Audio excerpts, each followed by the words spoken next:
Kink is a psychological term. It is, yes. Hello, ladies and gentlemen, Top Hat Gaming Man here, welcoming you to another exciting, bombastic episode of Top Hat Gaming Chat. No, Top Hat Chat, that's the name of this channel, isn't it? It is. I've got to remember what channel it is, that's how big I am now. Can't remember what channel I'm even on. Anyway, I am your host, the Top Hat Gaming Man, and this is the other host, Mr. Linus Street. from Tech Tips. Who's that?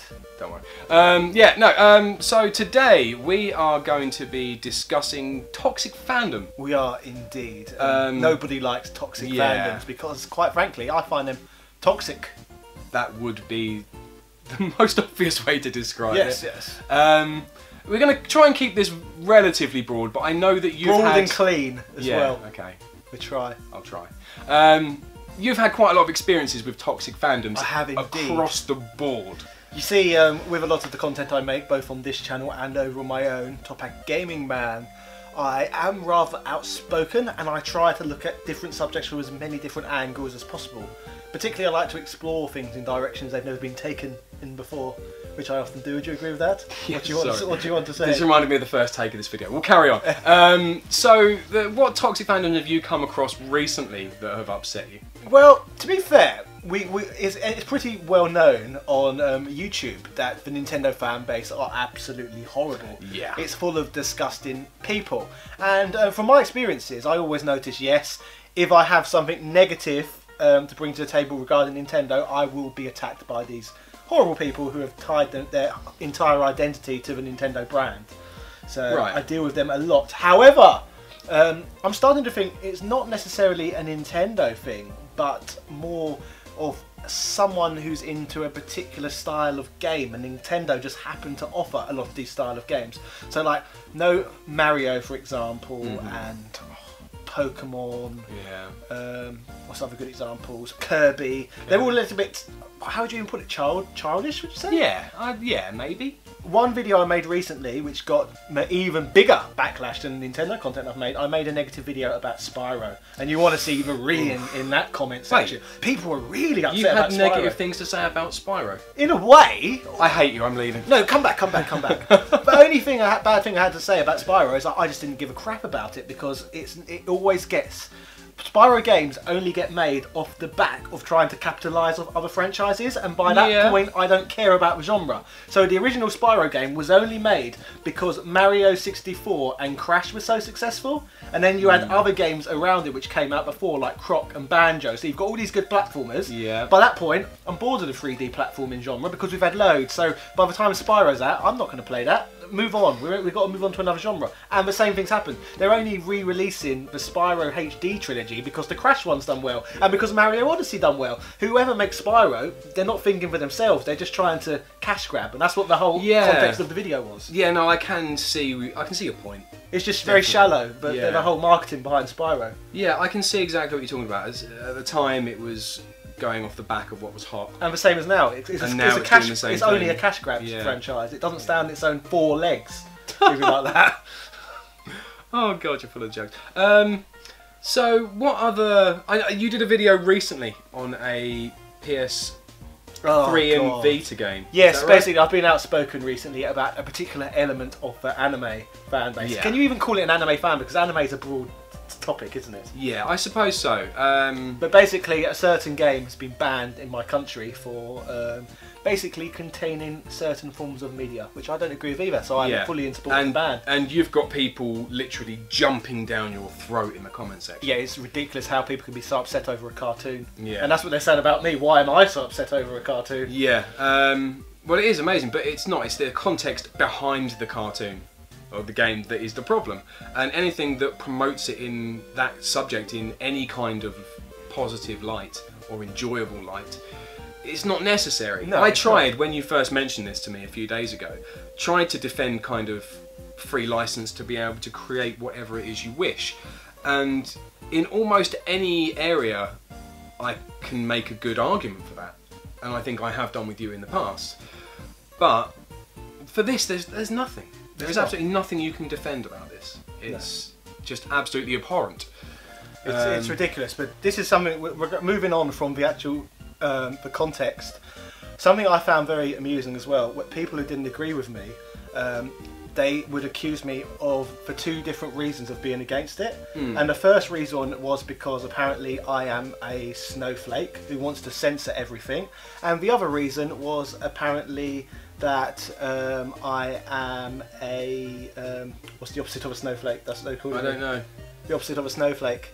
Oh yeah, people were basically like, I've gone SJW? blank. No, that's what I just said. A snowflake is an SJW. They was calling me the opposite. Now I'm confused.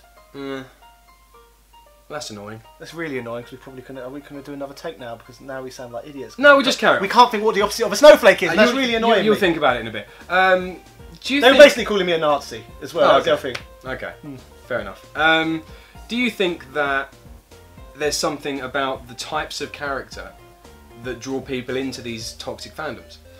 Well, from my dealings with it, all I can come to grasp with is toxic fandoms must consist of very immature people, I would gather, because most of the franchises I criticise are quite childlike, if you know what I mean. Yeah. Like Undertale, that's another one that's quite famous for it. It's got a lot of furry characters in that, and the same as all these other franchises contain, or whatever you'd call them, genres contain lots of furry characters. So, like Sonic, the Sonic fandom. Exactly, they're another one who are known as being really because you have bad. a split fandom with the Sonic fandom. You have old school Sonic, which are all right. The classic Sonic fandom, there's not a lot of problem. But then you deal with the modern Sonic fandom, who actually, for some reason, like these new characters like Silver and Shadow and. Yeah. See, I quite like Knuckles. I think Knuckles was passable. Knuckles is classic. Yeah, but then you get like Amy.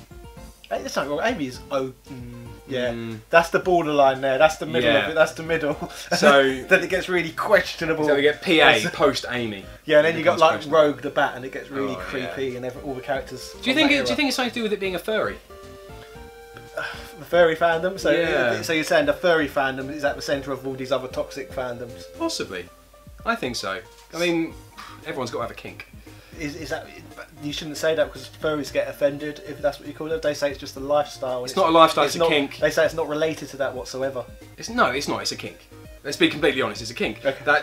It's not a lifestyle choice. They don't spend, well, some of them probably do spend their entire days, but it's something that is arousing. Okay, that's what you said. And if it's going to arouse somebody, then it's a kink. Okay. I think no different to leather and whips. True, but these people, like I said, they claim that's not why they do it, but who knows, really? They probably do. So toxic fandoms, I mean, I think it's got a general... This is something actually, another point on regards to toxic fandoms and hatred. Like, a lot of people think this is a new phenomenon that's came about as a result of the internet and allowing all these people to come together to basically form hive minds and opinions.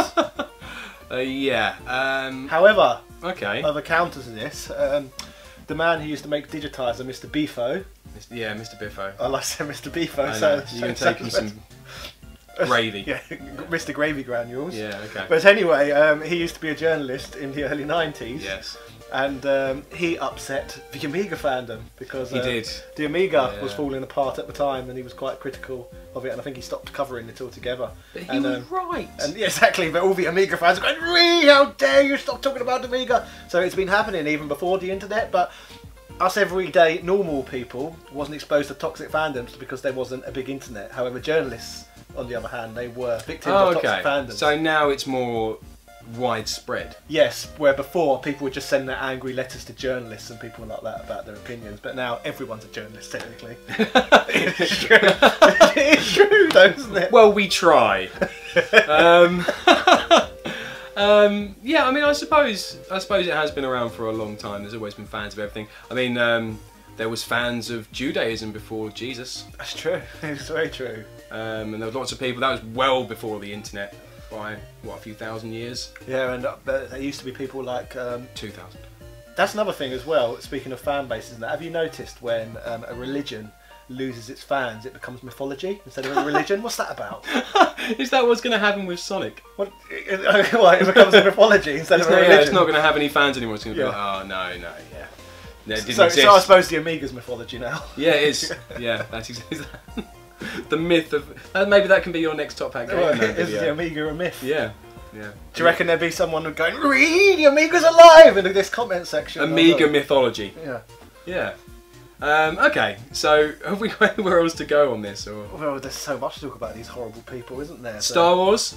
Oh God, Star Wars. Star Wars is an interesting toxic fandom because it's got many subgenres. Yeah, so you've got the main, the toxic fandom all revolve around the original trilogy, and if, they hate anything what isn't the original trilogy. So they hate all the really good films like the Ewok movies and the Phantom Menace and the Last Jedi, and they hate everything was not the original trilogy. Yeah, it's just hating things because they want to hate. Yes. It's kind of like you. No, I don't hate things because I want to hate. I just try and look at everything from as many different angles as I can. And if something's not being looked at from a particular angle, that I like to analyse it that way. Is that how you're going to explain it? Yes. Okay. I'm not a... What's it called? People accuse me of being... I can't think of the word. What's Katie Hopkins? We're being stupid today and we... Our vocabulary is broken. Contrarian! Contrarian! Yes! Thank you! Yes! Oh. We got it out, that one. I half got it out and I was like, Contraband. Yeah, that's the one. Yeah, we are not contraband.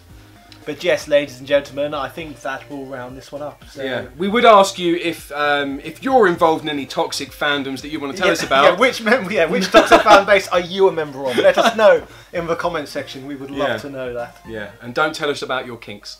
Yes, we're not interested. No. Keep your furry suit in your cupboard away from us. Cheerio. Cheerio.